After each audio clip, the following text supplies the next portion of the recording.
दफ्तर में काम करते हुए एक साहब का मोबाइल चोरी हो गया। दिन भर की मसरूफियत के बाद थके हारे साहब बहादुर ने जो ही घर की दहलीज पर कदम रखा तो अगला मंजर देखकर चौंके बिना ना रह सके, क्योंकि घर में सास और ससुर अपनी बेटी का सामान पैक किए उनके मुंतज़िर थे। बेगम और सास की आंखें रो रो कर सुर्ख हो चुकी थी, जबकि उनके दाखिल होने पर ससुर के माथे पर नफ़रत की लकीरें बड़ी आया होने लगी थी। कहाँ लेकर जा रहे हैं मेरी बीवी को? खैरियत तो है? इन्होंने कुछ ना समझने वाले अंदाज में दरियाफ्त किया तो ससुर ने आगे बढ़कर इनकी बीवी का मोबाइल इनके सामने कर दिया।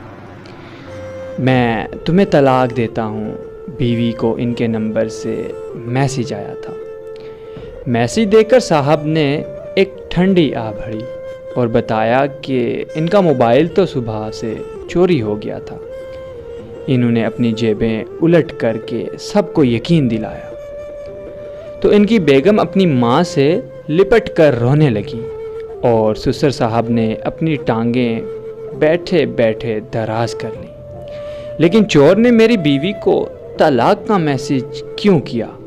उलझन के मारे उन्होंने अपना नंबर डायल किया तो चोर ने फ़ोन उठाया।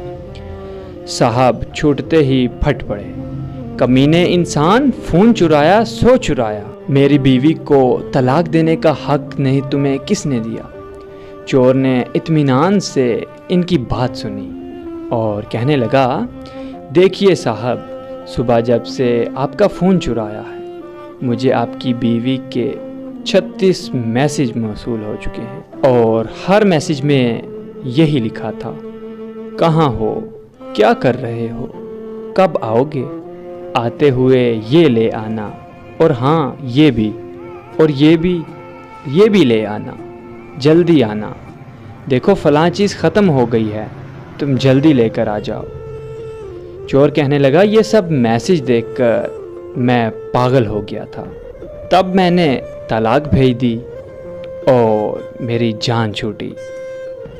ये सब सुनते ही मेरी बीवी के मुंह पर बहुत अच्छी स्माइल आ गई और मेरी सास ने मेरी बेटी को गले लगाया और मेरे ससुर ने मुझे गले लगाया और अपनी बेटी से कहने लगे कि ऐसा मर्द किस्मत वालों को मिलता है, कदर किया करो।